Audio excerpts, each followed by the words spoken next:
오늘 아침에 휴대폰 댁에 이렇게 열어보면 오늘 무슨 기사가 떴는가 한번 대충 이렇게 보는 습관이 있는데, 그러니까 총신대학교가 제일 먼저 뜨길래 이게 무슨 일이야? 이렇게 봤더니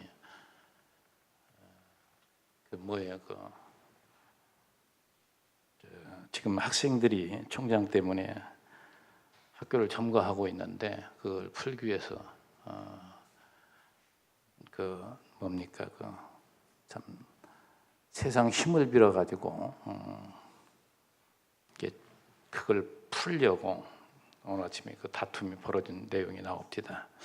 자, 오늘 세상을 우리가 살면서 지금 세상이 벌어지는 일들, 지금 한참 미투 운동이라고 있잖아요. 그 근본적인 것들이 뭐냐? 저는 오늘 이 말씀과 연결해서 참 이게 오늘 우리들이 잘 이해를 해야 돼요. 오늘 우리가 속한 이 합동교단이나 총신대학교 이쪽에서도 참 정신 차려야 될 일들이 성경을 올바로 이해하지 못하고 바르게 가는 부분이 많지만 올바로 발도 못하고 잘못 풀어내고 잘못 가르치는 부분이 참 많단 말이죠. 그래서 참 중요한 것인데 오늘 참 이게 굉장히 오해되는 말씀 가운데 이 난해규절이라고 하는 15절 바로 그 앞에 여자는 일체 순종함으로 배우고 절대 가르치는 거 금한다, 남자를 주관하는 거 허락치 않는다, 이런 것들을 올바로 이해하지 못하고 이걸 근거로 세워서 교회에서 여자들을 세우지 않는 거예요. 근데 지금 다른 교단들은 다 지금 세우고 나가고 있잖아요. 근데 이런 것들을 하나하나 이런 풀어서 말씀 한번 보자고요. 지금 뭘 얘기하고자 하는가? 참 그 시대적 상황을 너무나도 모르고 본질적인 것을 모르는 거예요. 여러분 보면 참 재밌는 것이 사도 바울이 에베소 5장 22절부터 여자들아 남자의 남편에게 복종하라 이렇게 쭉 그 얘기를 나가면서 그 부분 가운데 에베소 5장 31절에 그런 말을 해요. 사람이 부모를 떠나 그의 아내와 합하여 그들이 한 몸이 될지니 이 비밀이 크도다 하면서 뭐라고 했냐면 나는 그리스도와 교회에 대하여 말하노라. 하나님께서는 이 하나님의 나라를 가르쳐 주시려고 남자와 여자를 지으시고 둘이 합하여 한 몸을 이루게 하셨는데 그게 뭐냐? 교회 머리 대신 그리스도와 교회, 우리 신부된 우리 성도들과의 관계를 설명해 주시기 위해서 이 땅 위에서 우리에게 교육하시기 위해서 그 제도를 만들어 주신 거란 말이죠. 제가 늘 여러분 말씀드린 가정제도, 국가 과거의 그 군주제도 같은 거 이런 모든 것들도 영원하신 하나님의 나라를 가르치려는, 그래서 이것을 올바로 깨닫게 되면 이게 다 풀린단 말이죠. 다시 말해서 타락한 인간이 만들어낸 그 문화, 이걸 보면 전부가 남자가 뭐예요? 위에 있고 여자는 종속되어 있는 것처럼. 그래서 여러분 보세요. 유대교도 그렇죠. 이슬람주의자들도 그렇죠. 그 다음에 뭡니까? 유교도 그렇죠.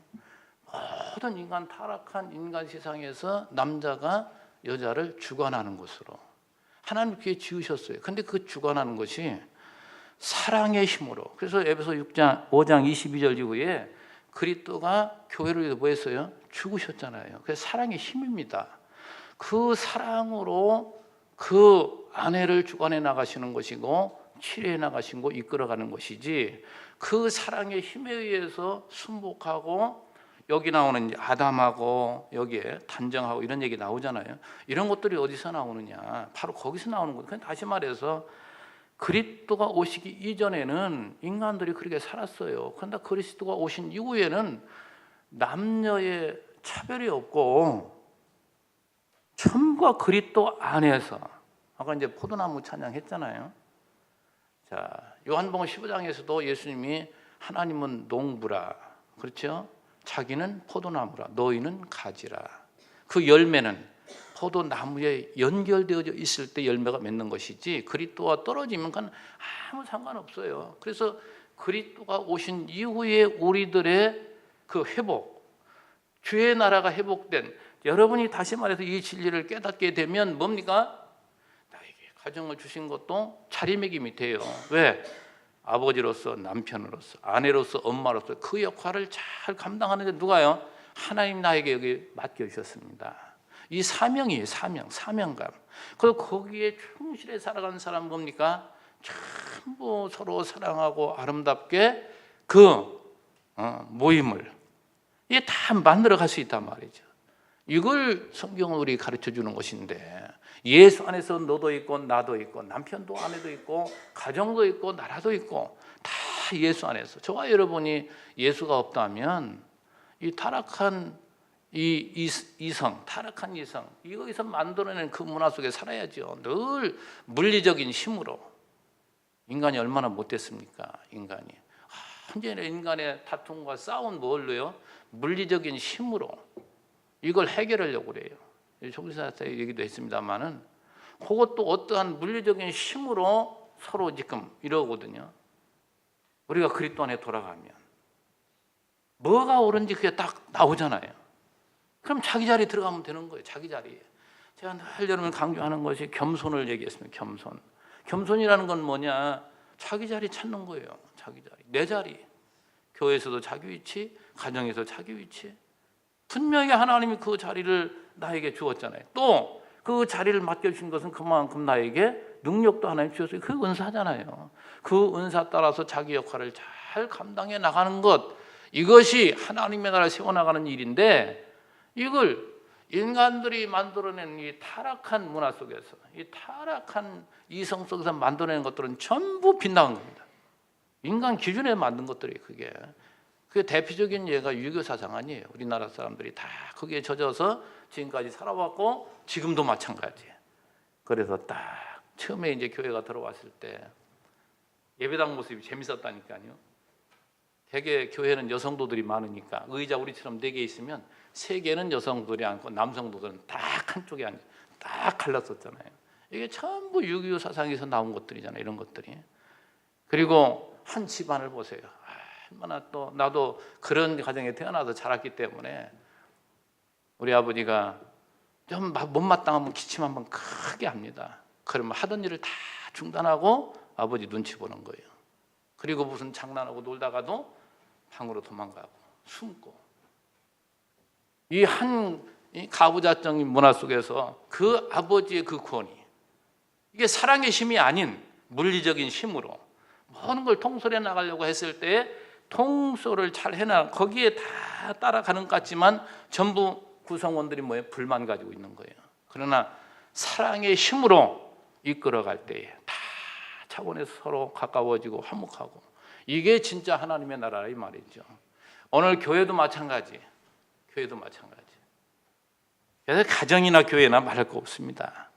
사도 바울은 정말 이 교회 지금 이 디모데 전후서 또 디도서 빌레몬서까지 막 기가 막히게 빌레몬서를 보면은요, 그 짧은 한 장이지만 교회를 갖다 세워나가는 우월지대에 딱 말하는 게 뭐냐? 사랑이라. 그거 얘기하는 거예요. 사랑이라.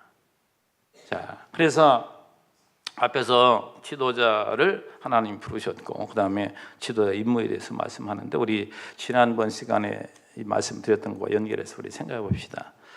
자, 우리는 무엇보다도 모든 사람을 위해서 기도해야 된다. 그 특별히 높은 사람들, 임금들과 높은 사람들을 위해 기도하라. 그 당시의 상황을 보면 높은 사람들은 저 지위가 높은 임금들, 황제 이런 사람들은 전부가 뭡니까? 백성들의 고혈을 짜고 그들을 위에 군림한 세상 권세란 말이죠.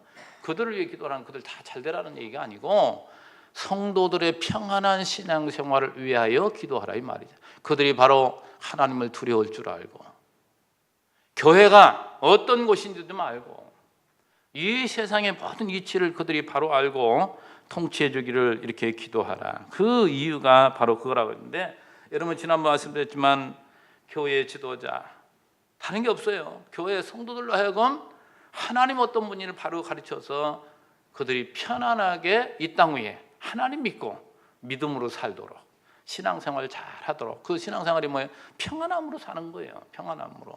그걸 위해서 우리는 첫째도 기도해야 되고, 그걸 통해서 또 뭡니까? 성도들을 가르치고 양육하고 그렇게 살도록 인도해 나가는 것, 가이드 역할을 하는 것, 그게 목회자들이 하는 일이에요. 다른 거 아닙니다. 성도들을 어떻게 해요? 평안하게 신앙생활하도록. 근데 타락한 인간은 뭐예요? 앉으면 먹고 싶어요? 눕고 싶고. 돌리지 않으면 엉뚱한 생각, 엉뚱한 데 빠진단 말이에요. 그래서 방법을 자꾸 쓰는데 그것도 한 과정이죠. 이 진리를 깨닫고 신앙이 자라면 부지런히 뜨거운 마음으로 우리 성도들을 위해서 헌신하고 믿음의 생활을 하게 돼 있죠. 자, 우리 하나님이 원하시는 것이 뭐라고 그랬어요? 우리 한 4절 한번 봅시다. 모든 사람이 구원을 받으며 진리를 아는 데 이르기를 원하시느니라. 지난번에 여기 설명드렸었죠. 마흔인 구원설은 잘못 본 것이다. 부분적으로 본 것이고, 사도 바울은 지금 이방을 향해서 이방 땅, 우리 그 7절에 이방의 스승이 되었다고 그랬잖아요. 복음을 전하는 그 뭐라고 그랬어요? 이를 위해서 복음을 전파하는 자와 또 사도로 자기가 세움을 입었는데, 그 왜 그냐? 이방인에게 복음을 전하라고 하나님이 그를 스승으로 세웠는데, 이방 땅에 하나님을 모른다고 하는, 유대인들이 그렇게도 멸시했던, 하나님과 관계없다고 하는 그 이방인들 향해서 복음을 전해야 되기 때문에 그 모든 사람들이 진리를 알고 구원받고 믿음으로 구원받는 이런 모든 것들은 진리를 깨닫지 못하면 그게 모래성에 쌓은 집과 똑같습니다. 굳건할 수가 없는 것이죠. 그래서 참 이 재밌는 것이, 여러분 여기까지 제가 말씀드린 것 같아요. 지난번에 이렇게 지도자들을 위해 세우고 권면하면서도 중간중간에 뭘 얘기한다고요? 진리를 꼭 또 한번 얘기하고 있어요. 이 진리가 뭐라고요? 진리가 그 5절 6절 하나님은 한 분이시요 또 하나님과 사람 사이의 중보도와도 한 분이시다. 하나님은 한 분이시다. 여러분 사도행전 17장 제가 가끔 인용해 드리지만, 인간의 타락한 문화에 가장 그 당시에 꽃피웠던 것이 헬라 문화 아닙니까? 그 헬라 문화에 꽃이 핀 그 아데네에 사도 바울이 가보니까 우상으로 가득 차 있다는 도시가. 그래서 사도 바울이 표현한 걸 보면 참 재밌어요. 너희들은 알지 못하는 신이라 하고서 그 신을 섬기는데 내가 그 신을 너에게 알려주겠다 하면서, 하나님은 바로 창조주시다. 이것부터 쭉 이야기합니다. 우리가 살아 움직이는 것조차도, 또 이 경계가 정해져서 이 나라에 살고 저 나라에 사는 것도 다 하나님이 이 이상 모든 만물을 하나님이 창조하시고 지금도 운행하시는 전능하신 하나님, 그분, 오로지 그분이 우리가 섬기게 될 오로지 유일한 신이시다. 이걸 설명하고 있잖아요. 근데 안타까운 것은 안 들어요. 안 믿어요. 참 안타깝죠. 그래서 듣든지 아니 듣든지, 하나님을 아무리 부정한다 할지라도, 제가 그런 용어를 많이 쓰잖아요. 이 세상 한 사람도 빠짐없이 모두가 하나님을 없다 부정한다 할지라도 하나님 존재하세요 안 하세요? 소용없어요. 다 안 믿어도, 다 부정해도 하나님은 존재하시는데, 이게 믿어져야. 그분이 누구라고요? 우리 아버지란 말이죠. 자, 이제 중보자 설명합니다. 그분은 왜 육신의 몸을 입고 이 땅에 오셨습니까? 중보자가 한 분이셔요, 그분. 근데 그분은 곧 뭐라고요? 사람이신 그리스도 예수라. 바로 성자 하나님께서 인간의 몸을 입고 이 땅에 오셨다 이 말이에요. 그것이 바로 2000년 전에 그들에게 나타나서 가르쳤던 부활하신 그리스도가 다시 사도 바울을 찾아왔는데, 그 예수를 부정하고 그를 미워했던 그 바울을 변화시킨 그 예수는 바로 누구냐? 마리아의 몸에서 난 인간의 몸으로 이 땅에 오신 거라. 그 당시에 예수님의 인성을 부정하는 자들도 있었어요. 기독론을 가지고 예수님의 신성만 주장하고 인성을 부정하는 자들도 있었고, 어떤 사람들은 인성만 인정하고 신성을 부정하는 사람도 있었는데, 그분은 바로 하나님이시요 사람이시다. 그걸 다른 말로 정확하게 표현하면 하나님이신데 인간의 몸을 입고 이 땅에 오셨다. 한시적으로 우리가 보는 그 30년 동안 이 세상에 우리와 소통하려고, 아니 애굽에 종살이하고 있는 자기 백성들을 건지시려고 거기를 찾아오신 여호와처럼 우리를 죄의 속박 아래 있던 우리들을 건지시려고 이 땅에 직접 뭐예요? 찾아오셨다 이 말이죠. 그 존귀한 모든 영광을 다 버리시고 더럽고 추한 우리의 인간 똑같은 모습으로 우리와 소통하게 하려고, 소통하시려고. 그래서 아이들 이 양육하는 교사들의 가장 그 근본적인 그 뭡니까? 접근 방법이 뭐냐면, 이 위에 큰 자로 어린아이를 이렇게 찾아가면 그게 가까워지지가 않는 것이죠. 어린아이만큼 내가 작아져서 밑으로 내려가서 그들과 같은 수준의 것으로 접근을 해야 소통이 되는 것처럼 하나님도 인간과 절대 같이 할 수 없는 그분이시지만 구약에서는 뭡니까? 하나님 앞에 선 자는 누구도 살아남을 수 없고 다 죽어요. 심지어는 뭐예요? 하나님의 그 뭡니까? 존재하심의 상징인 법궤를 만지기만 해도, 들여다보고 만지기만 해도 즉사해요. 이게 하나님과 우리의 이 차이입니다. 이게. 그런데 그 하나님 뭐예요? 인간의 몸을 입고 이 땅에 오셨다 이 말이죠. 그것만 생각할 때도 눈물 나는 거예요. 얼마나 우리를 하나님이 사랑하셨으면 그렇게 하셨을까. 그래서 오늘 요 말씀 가운데서도 곧 하나님과 사람 사이의 중보도 한 분이신데 그 사람은 그분은 바로 사람이신 그리스도 예수라 이렇게 설명을 해줍니다. 그러면서 왜 주님께서는 인간의 몸을 입고 오셨는가 그 진리를 좀 설명해 주죠. 6절에 그가 모든 사람을 위하여 자기를 대속물로 주셨으니 그가 누구를 위해서요? 모든 사람. 이게 만인구원서를 주장한 사람들이 얘기를 하니까요. 그런데 이미 사도 바울은 로마서에서 정확하게 뭡니까? 하나님의 선택된 백성들을 쭉 이야기하고 온 이 후에 요 대목에서 지금 얘기하는 거예요. 그러니까 이 대목은 아까 말씀드린 것처럼 사도 바울이 유대인을 넘어서 왜 그러냐면 그 당시에는 하나님은 유대인과만 관계를 맺는 이방인은 절대 개처럼 취급했다니까요. 그걸 얘기하는 거예요.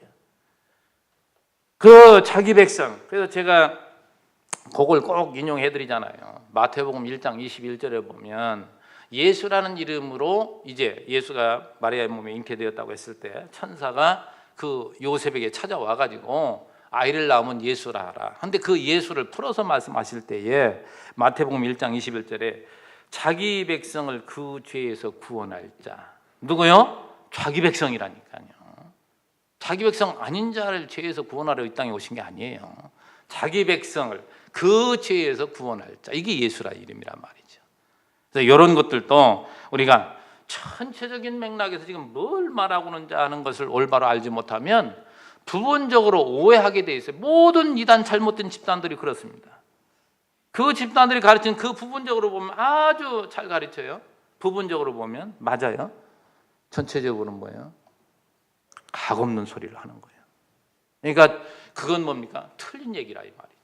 그러니까 부분적으로 얘기하는 것이 이렇게 위험해요. 그래서 저는 이 강단에서 늘 여러분 말씀드립니다. 하나님은 지금 우리에게 뭘 말하시고자 해서 이 부분에 이 말씀이 이렇게 기록되어 있을까?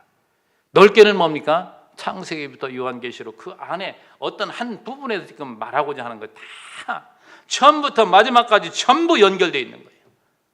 우리 이 인체를 보면은 뭡니까? 피 줄이 있잖아요. 이런 것들이 전부 연결되어 있잖아요. 한 곳에 연결. 그래서 심장에서 뿜는 그 피가 전부 나눠 이렇게 들어가듯이 마찬가지라니까요. 그걸 올바로 여러분이 이해를 해. 그러니까 여러분 뭐 해야 돼요? 공부해야 돼요. 배워야 돼요. 그래서 오늘 그 말씀 11절 미리 앞당겨 보면 여자는 일체 순종함으로 뭐예요? 배워야 돼요. 배우지 못하니까 알지 못하니까 엉뚱한 얘기들 하고 또 잘못된 자들에게 미혹되고 가정 파탄 나고 전부 이런 것들이 정신병원에 들어있는 사람도 전부 뭡니까? 한 가지 치우쳐서 그래요. 잘못 알고 이 모든 것이 다 이게 이해가 될 때 머리가 깨끗해지고 맑아지고 여기서 판단력은 아주 정확합니다. 그런데 여기에 조금 뭐가 흥분된다거나 뭐에 치우친 말이죠. 누구에게 사기당한 사람도 그렇잖아요. 뭔가 붕 띄워놓고 여기 한번 투자하면 이렇게 벌 거야. 그러면 이게 이 작동이 전체가 잘 구분해서 판단하면 그게 안 넘어가는데 한쪽 부분으로 보니까 그게 맞는 거예요. 그냥 빠져드는 거예요. 그 망하는 거예요, 그게. 그래서 저는 다 여러분에게 처음부터 마지막까지 늘 말씀하는 것이 하나님 누구라고요? 알파 오메가 되시고 처음과 마지막이고 주님이 나를 태어나게 하셨지만 뭐예요? 데려가신다 이 말. 그 처음부터 마지막까지. 그래서 한 부분 여러분 지금 현재 살고 있는데 좀 어려움이 있습니까? 그게 전부가 아니에요. 그게 전부라고 생각하니까 거기에 스트레스 받고 거기에서 별 수단 방법 나오고 그러다가 지승질을 못 이겨 자살도 하고 그러는 거예요. 이렇게 보면은요, 이것이요, 하나님은 자기 백성에게 언제나 뭐요, 좋은 것으로 지금 바꿔주고자 지금 끌어가시는 한 과정인데, 그걸 읽어낼 줄 아는 능력. 야, 사도 바울의 고백이 재밌잖아요. 내가 일체의 비결을 배웠다. 풍부에 처할 줄도 알고 비천에 처할 줄도 알고. 이게 이거예요. 이것만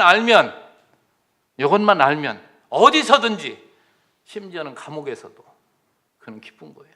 왜? 하나님 뜻이 있어. 여기 보세요. 얼마나 거기서 큰 일을 하는가. 옥중서신, 옥에서도 성도들에게 쓴 이 편지가 오늘 우리에게 뭡니까?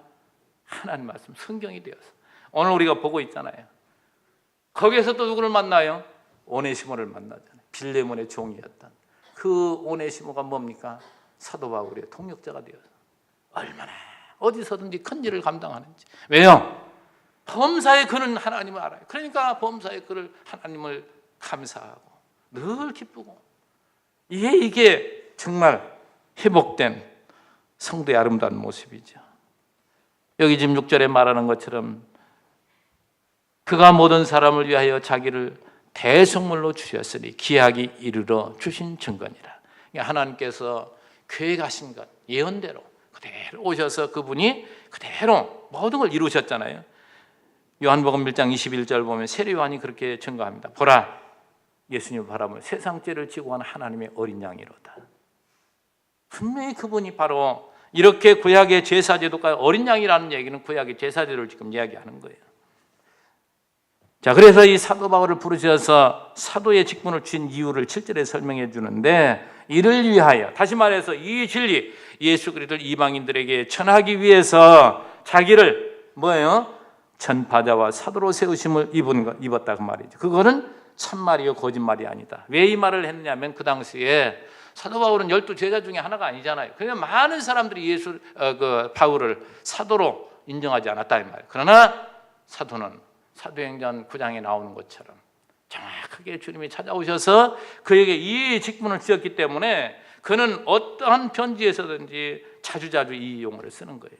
나는 하나님께 부름받은 사도다. 사도 바울이라는, 사도라, 그냥 바울이라고 보다도 사도라는 이 용어를 많이 사용을 합니다. 그래서 이방인의 스승, 내가 이방인의 스승이 되었노라. 그대로 그의 삶이 증명하잖아요. 그는 이방 땅으로, 우리 사도행전 왜 공부합니까? 전부 하나님께서 어떻게 교회를 세워나가셨는가 그걸 확인시켜주잖아요. 그 삶을 우리에게 확인시켜줘요. 자, 이제 8절 말씀, 참 이 굉장히 중요한 말씀 여러분에게, 왜 그러냐면 많이 오해들 하고 있는 말씀이니까 제가 중요하다고 많이 강조를 하는 겁니다. 남자는 다툼 없이 거룩한 소를 들어 기도하게 하라. 자, 먼저 8절에 들은 그러므로, 다시 말해서 바울이 이러한 직분을 가지시고 이런 직분을 주어서 이제 뭐예요? 그 8절 마지막에 원하노라 그랬잖아요. 그것은 바로 명령입니다. 사도로서 사도권을 가진 그가 뭘 원한다고요? 남자들이 기도하기를. 자, 여러분, 기도한다는 것도 여러분 자주 설명드리지만 기도라는 건 다른 거 아니에요. 자기 포기라니까요. 나는 이렇게 무능한 존재입니다. 하나님께서 나를 도와주면 나는 살 수 없는 존재입니다. 포기를 얘기하는 거예요. 포기. 그래서 거기 거룩한 손을 들어 기도하라고 하잖아요. 거룩한 손을 들어 기도하라. 자, 이 말씀을 들으면서 여러분, 아까도 좀 설명드렸지만 참 이 타락한 인간의 그 속성, 여기에 지금 8절 내용 보면 각처에서 남자들이 분노와 다툼이 없이 거룩한 손을 들어 기도하기를 원하노라. 이 분노와 다툼, 남자들에게 있어서는 이 분노와 다툼을 이야기하는 것은, 남자들은 뭐예요? 주관하려는, 뭔가 지배하려는, 또 뭔가 과시하려는, 물론 여성들도 그런 면이 있습니다만은 남자들의 특징이 바로 그겁니다. 이게 가정을 보고더라도 아내든지 자식이든지 자기가 주관하려고, 자기가 지배하려는 이게 근본 욕구가 있어요. 이게 타락한 인간의, 남성이 다 그렇다 이 말이에요. 그 뭐든지 자기가 정해놓고 계획해놓고 그걸 이루려고 하는 이게 굉장히 남자들에게 있어요. 그래서 우리 아까도 설명드렸습니다만 이 가부장적인 문화, 이 권위의식에서, 이 우월의식에서 나온 것이란 말이죠. 이게 모든 인본주의 사상은 마찬가지입니다. 여기에서 내가 이렇게 하려고 하는데 이것이 이루어지지 않고 이것이 뭔가가 부딪힐 때 분노와 다툼이 거의 일어나는 거예요. 분노와 다툼. 그러니까 이거 다른 얘기가 아닙니다. 너 자리를 찾으라 이 말이죠. 너 그런 자리 아니야. 너가 분노하고 다툴 이런 인생이 아니야. 하나님 앞에 선 우리 남성도들은 언제나 자기 모든 권위를 내려놓고 누가 그 자리에 있는 거예요? 하나님의 권위. 예수 그리스도가 권위자시고 그분이 우리의 스승이시고 그분만이 우리가 섬겨야 될 대상이지 내가 그 자리에 앉는다는 것. 제가 자주 강조하지만 우리 인간의 타락성의 가장 극치가 뭐냐면 하나님 자리에 앉고 싶어 하는 거예요. 근데 이런 속성이 우리 인간에게 남아 있다니까요. 그것을 다 포기하란 말이죠. 바로 예수 안에 진리 안에 들어와야 진정한 거기에서 해방, 자유를 얻게 됩니다. 이것이 바로 자기 자리매김이요. 이것이 겸손이라니까요. 아까도 말씀드렸습니다만 진정한 권위라는 것은 사랑의 힘에서 나오는 건데 사랑의 그 힘이 없으니까 뭘로 그러는 거예요? 자기에게 주어진 그러한 물리적인 힘. 내가 어떤 자리에 있다? 지금 미투 운동도 전부 알고 보면 뭐예요? 무슨 운동입니까? 뭐 성추행당 그 자체가 문제가 아니고 그게 왜 일어났는가 그 말이죠. 자기가 힘이 있고 항상 힘 있는 것으로 그 힘으로 지금 지배하려고 하는 겁니다. 자기 욕망을 채우고자 하는 그것에서 나오는 거예요. 이게 뭐예요? 타락한 인간의 본 모습이라 이 말이죠. 여기에서 빠져나오는 유일한 길이 뭐냐? 그리스도 안에 들어와야 돼요. 그리스도를 발견해야 돼요. 내 자신이 어떤 존재인지를 알고 주님 앞에 내가 무릎 꿇을 때 여기서 우리는 해방됩니다. 맞아. 약한 자를 내가 힘든 자리에 나를 세워주었다면 약한 자를 하나님 나를 보호하라고 여기 세우셨지. 그렇잖아요. 우리 예수 믿는 사람은 생각이 여기로 돌아가야 된다 이 말이죠. 근데 우리 인간은 어찌하든지 특별히 남성 말이죠. 타락한 이 남자들의 모습. 그래서 어찌하든지 뭐예요? 혹시 그렇지 않은 분들도 있지만 대부분이 남자가 힘이 세잖아요. 그러니까 서로 이야기하다가도 뭐가 올라가요? 이게 참 힘이 못된 분노와 다툼. 여기서 나오는 거예요. 여기에서 우리가 해방돼야. 근데 그 유일한 길이 뭐냐면 배워야 된다니까요. 이 진리 안에 우리가 들어와야 돼요. 참 이 나라에 펼쳐지는 이러한 것들, 이 교회는 그런 일이 절대 없어야 되는 자유하지 못하잖아요. 이게 지상교회의 참 숙제입니다. 이게 타락한 인간 몸을 입고 저와 여러분이 다 있기 때문에 그런 것들이 다 내재해 있어요. 그 로마서에서 그걸 바울은 쭉 설명을 합니다. 오라 나는 권고한 사람이로다. 내가 하나님을 위해서 선한 일을 하고자 하는데 내 속에서 악한 것이 그걸 가로막는 게 있어요. 이게 모든 이가 다 그렇게 어떤 인간이든 다 그게 다 있다 이 말이죠. 오로지 나는 그리스도를 바라보고 사도 바울이 말한 그 내용 하나하나 쉬지 말고 기도하라는 것, 늘 포기하라는 거예요. 늘 주님을 바라보라는 거예요. 그 나라 의를 구하는 자. 이게 우리가 바로 여기 지금 8절에 말하는 거. 거룩한 손을 들어 기도하기를 원하노라. 모든 우리 믿는 성도들이, 특별히 여기 남성도들이 그리스도 안으로 들어오라 이 말이죠. 그리스도 안에서 너 위치를 찾아라. 자, 그 다음에 이제 여자들에게 여자는 염치와 정절과 선행으로 기도하게 하라. 이런 말씀이 15절까지 쭉 나오고 있습니다. 아까 말씀드렸습니다만은 정말 우리 대한민국 교회가 가장 오해하고 있는 말씀. 여기 이제 고린도서 물론 14장에도 한 가지 나와요. 여자는 잠잠 마라. 그거 하고 여기 11절에 여자는 일체 순종해야 된다. 그리고 조용히 배워라. 그 다음에 여자가 가르치는 것과 남자를 주관하는 것을 허락지 아니하노니 오직 조용할지니라. 자, 그러면서 이 항상 성경 결론을 봐야 되잖아요. 근데 이 15절이 어느 주석을 보더라도 난해한 거죠. 이게 무슨 소리냐? 이걸 정확하게 얘기하는 사람이 없더라니까요. 신학자들이. 근데 이 이야기 여러분 먼저 한번 볼래요? 그러나 여자들이 만일 정숙함으로써 믿음과 사랑과 거룩함에 거하면 그의 해산함으로 구원을 얻으리라. 이 구원이 뭘 얘기하느냐 이 말이죠.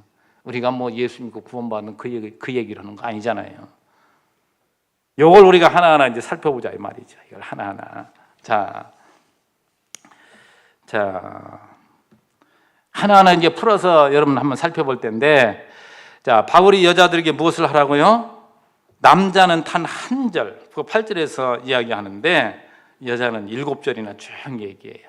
참 이 예수님을 따르는 그 사람들도 보면은 대부분의 여성들이 많이 따랐고, 교회도 여성들이 많이 차지하고 있잖아요. 여성들이 끌어가는 거예요, 사실은 이 교회를. 그런데 이들에게 가르치도 말라? 그럼 뭐 아이들 교사도 시키지 말라는 얘기냐? 요즘 뭐 세상에서는 뭐 초등학교 교사 80~90%가 여성이라며요. 남자가 별로 없고. 그런 것들 다 하지 말아야 되느냐? 참 이런 곳에서 우리가 잘 이해를 해야 된단 말이죠. 자, 9절 이어서 봅시다. 또 여자들도 9절에 보면은 이와 같이 여자들도 단정히 옷을 입으며, 그러니까 또 이와 같이 했을 때에 이 말은 말하냐면 앞서 말한 8절에 남자와 마찬가지로 그 얘기예요. 이 남자들에게 말한 것은 마찬가지로 여자를 향해서도 남자들과 같이 포기하고 자신을 포기하고 기도하라는 얘기죠. 자, 거기 이어서 말씀 보면 단정하게 옷을 입으며 소박함과 정절로서 자기를 단장하라. 그리고 나서 뭐라고 그래요? 따은 머리와 금이나 진주와 값진 옷으로 하지 말고 그랬어요. 자, 이 단정하게 옷을 입는다. 이건 뭐 그냥 우리 옷 입는 거 얘기하는 거 아니에요. 근데 이 옷 입는 것도 사실 그 속에 내면에 자기 어떤 인격으로 갖추어졌냐에 따라서 나옵니다. 또 같은 것도 정말 우리는 서로 사랑하고 배려함으로 냄새나 옷 입고 오면 되겠어요. 깨끗하게 빨고 그것도 딱 다려서 깨끗하게 이렇게 나서면 그게 서로를 사랑하는 배려하는 마음이죠. 이런 단정은 거기 다 들어가는 거예요. 그러나 이제 그것보다도 더 이제 그 앞에 나오는 소박함과 정절로서, 소박하면 다른 말보다도 이 겸손이라고 말할 수가 있고, 정절이라는 건 절대 흔들리지 않는 굳건한 믿음을 지금 말하고 있습니다. 이게 바로 신앙의 성숙한, 신앙의 인격이 갖춰진 사람, 이걸로 단장하라 이 말. 내면이 충실해지라는 얘기죠. 그러고서 바로 그러잖아요. 따은 머리, 금이나 진주나 값진 옷으로 하지 말라. 이건 사치와 허영을 얘기하는 거잖아요.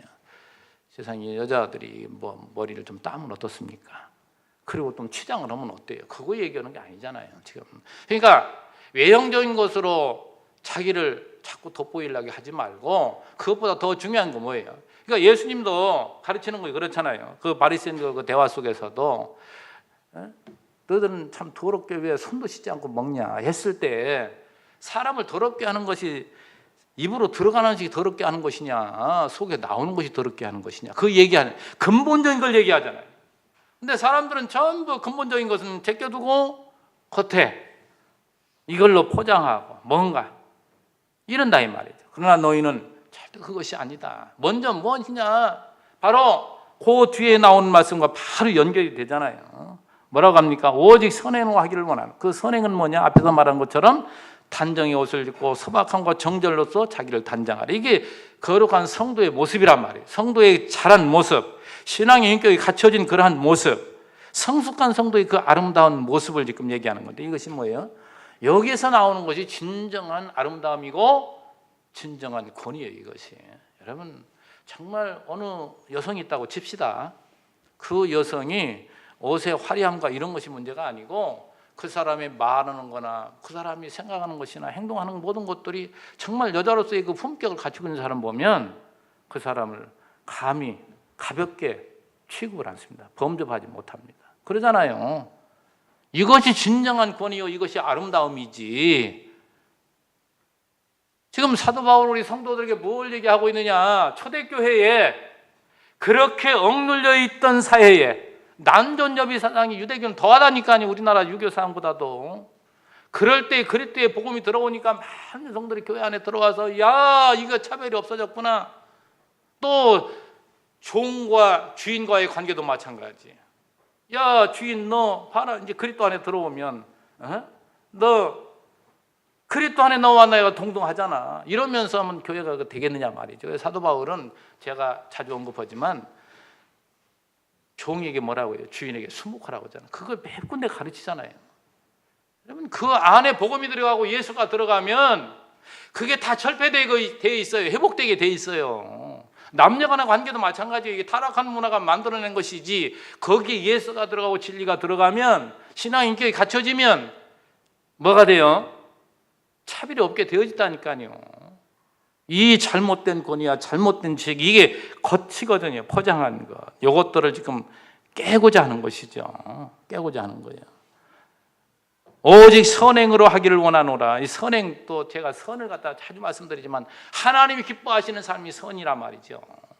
하나님이 싫어하는 것이 악이고, 그래서 앞에서 말한 단정하고 이렇게 소박함으로 정절을 지키며 믿음으로 사는 그것이 아름다운 것이니까 그렇게 사는 것을 원한다. 그런데 재밌는 말씀이 이것이 하나님을 경외하는 자들에게 마땅한 것이니라. 특별한 것도 아니에요.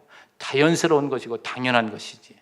이러한 것들은 예수 안에서의 우리의 모습은 바로 이거란 말이죠. 그래서 11절 여자는 일체 순종함으로 조용히 배우라. 정말 우리는 하나님 말씀을 올바로 배우는 데 있어서 여기에서 우리는 모든 것을 얻을 수가 있어요. 모든 것을 정말 여기에서부터 배움이라는 것이 그만큼 중요하기 때문에 성경은 늘 이걸 강조를 합니다.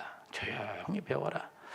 아름다운 삶, 성도의 신앙의 인격이 어디서부터 오는가? 이 성경을 배우고 이 성경의 진리를 우리가 올바로 깨달을 때 우리는 그렇게 되는 것이죠. 그래서 이어서 말씀 12절에 보면 무엇을 허락지 않는다고 했어요? 가르치는 것과 남자를 주관하는 것을 허락하지 않는다. 지금 그 12절에서 말씀해 주고 있습니다. 자, 그런데 왜 그 이유를 설명해요. 13절에 이는 아담이 먼저 지음을 받고 하와가 그 후며 아담이 속은 것이 아니고 여자가 속아 죄에 빠졌습니다. 그 원리를 지금 저 창조 질서에 가서 이제 거기서 찾아서 지금 이야기를 하는 거예요. 그러면서 이제 그 다음에 설명을 하는데 아까도 여러분에게 설명드렸지만은 타락한 인간이 하나님께서 이 여자를 주관하게끔 남자를 하나님 세워주셨는데 그걸 오해했다.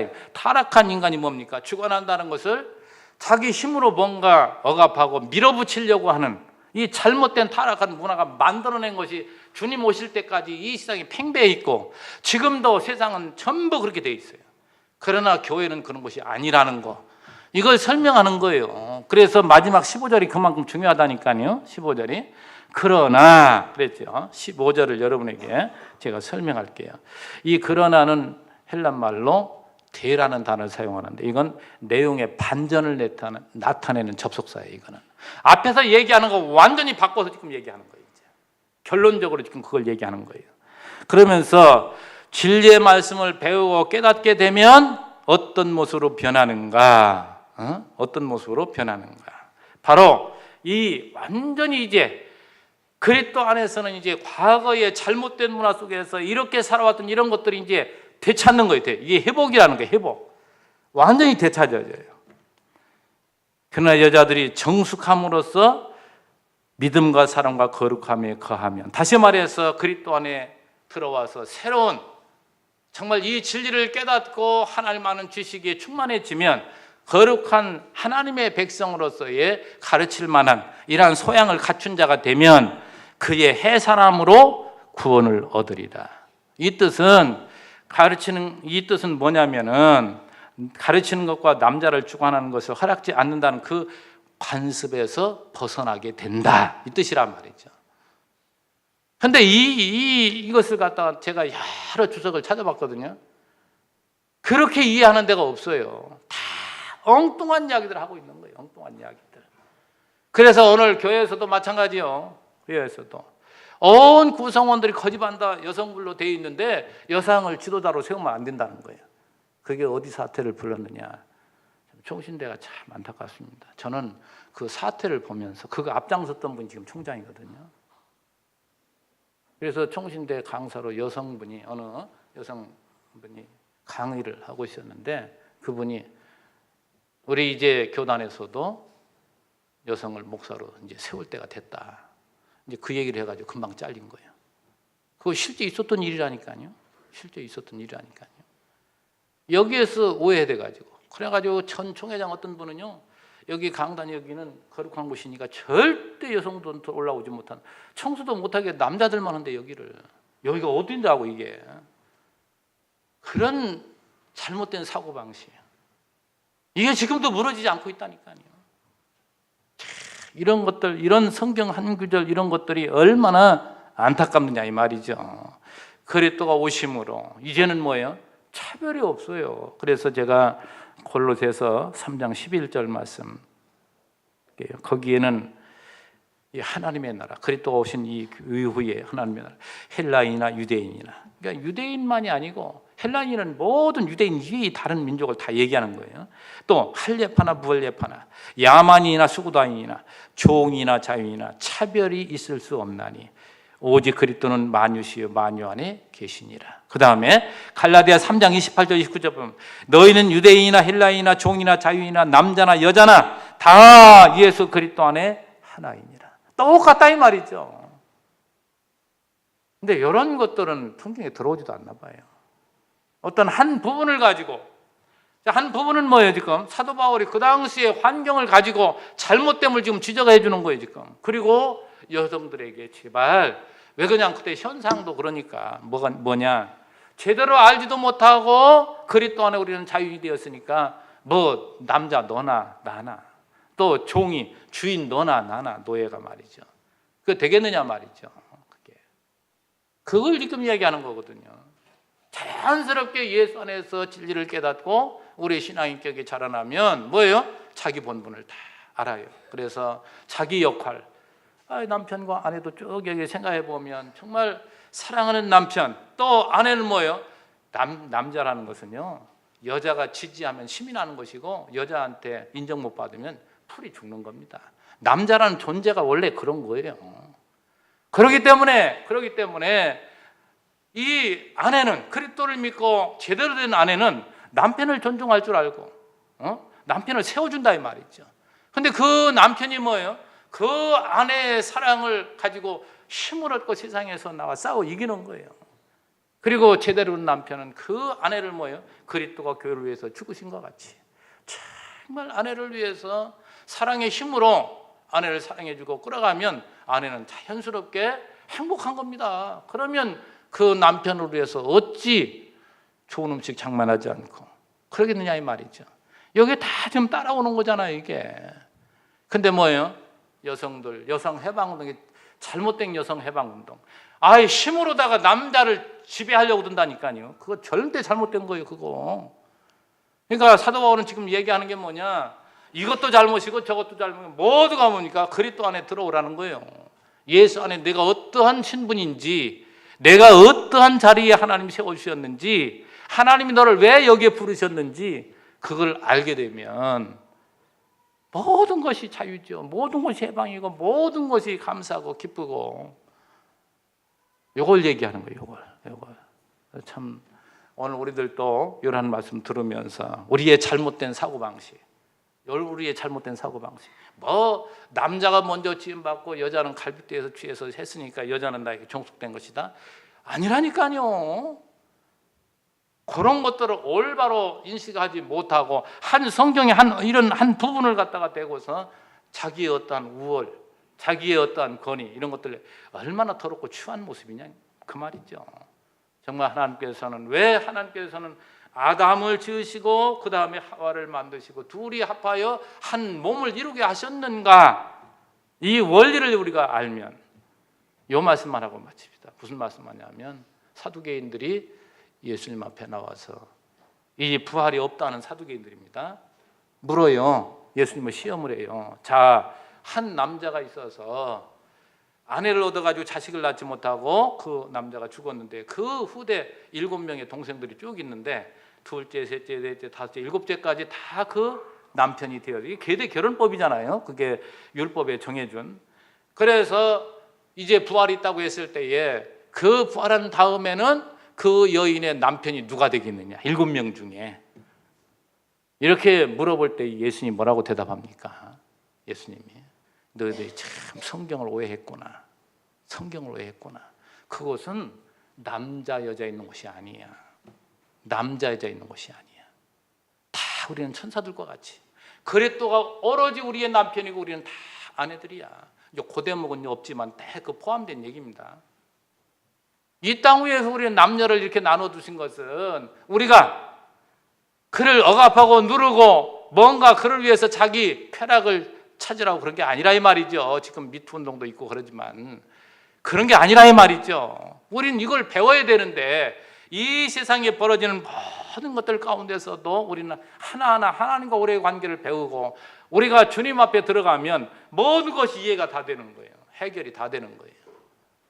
성도님들, 정말 여러분도 가정에서 직장에서 어디에서든 여러분 역할을 아십니까?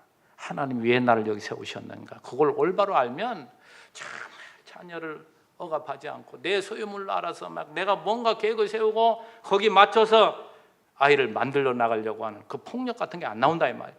거기까지 안 따라오니까 다 폭력을 쓰는 거 아니에요. 이게 얼마나 못된 것이냐 말이에요. 이게 언제나 우리는 하나님을 전제하는 거예요. 하나님이 한 인격으로 세워주시고 나를 왜 엄마 아빠로 세우셨는가? 이를 잘 하나님의 사람으로 양육하라고 나에게 맡겨주셨는 거예요. 사랑의 힘으로 그를 위해서 나가서 열심히 일하고 그가 필요한 거 도와주고 이게 부모가 해야 될 역할이지. 이게 다른 게 아니고 자녀는 뭐예요? 언제나 하나님을 의식하면서 그래도 악한 부모라도 이거 전제가 됩니다. 왜 그러냐면 다 인간들은 알고 보면 다 악하거든요. 악한 부모라 할지라도 하나님 나 왜 여기 세우셨는가 먼저 생각하고 하나님과의 관계를 자기 역할 열심히 감당하고 이것이 다 역할 아니에요. 자기 역할. 그 가정이 얼마나 아름답겠느냐 이 말이죠. 교회는 말할 것도 없고요. 교회는 하나님께서 나에게 왜 이 직분을 주셨을까 늘 거기에 생각할 때에 눈에 들어오는 게 많잖아요. 내가 해야 될 일이 많잖아요. 그 일을 하나하나 해 나갈 때에 나는 보람 있는 거고 기쁨 있는 것이고 이게 믿음의 행위. 하나님께서 그걸 우리에게 원하시는 것이죠. 우리 성도님들도 오늘 이 말씀 끝으로 10절 한번 보고 마십니다. 오직 선행으로 하기를 원하는 하나님이 기뻐하시는 이 일 자리의 역할 그 감당을 잘 할 때 그걸 하나님이 원하는데 이것은 하나님을 경외한다 하는 자들 오늘 예수 믿는 우리들 모두에게 마땅한 것이라 이걸 기억하시고 자기 역할 잘 감당해서 기쁨으로 살아가시는 여러분 되시기를 주의 이름으로 축원합니다. 기도하겠습니다. 하나님 아버지 감사합니다. 얼마나 우리는 못됐는지 얼마나 우리는 남보다 더 높은 데 있으려고 하고 남보다 더 많은 것을 가지려 하고 그 힘으로 남을 지배해서 내 유익을 위해서 얼마나 살려고 합니까? 그러나 사랑은 자기 유익을 구하지 않는다는 것이었는데 언제나 우리는 자기 것, 자기 어떤 목표를 세우고 그걸 이루고자 남들을 힘들게 하는 그것도 얼마나 우리는 많이 행하고 살아갑니까? 예수를 믿는다고 하면서도 그런 일이 혹 있었는지 우리 자신을 돌아보게 하시고 이제는 하나님의 사람으로 우리가 이 세상에 살아가면서 하나님 나에게 주신 복이 얼마나 큰데 얼마나 많은데 그런 것들을 감사하지 못하고 얼마나 곁길로 갔을 때가 많습니까? 우리 성도님들 이 말씀 마음속에 꼭 새기게 하셔서 언제나 기도하는 사람 내 자신을 포기하고 주님의 힘으로 살아가려고 하는 믿음의 권속들이 되게 하셔서 인생 주어진 인생 하나님 우리가 허락하신 인생 동안 항상 하나님을 위하여 기쁨으로 순종하며 살아가는 우리 모두로 삼아주시기를 간절히 원하옵고 예수님의 이름으로 기도하옵나이다. 아멘.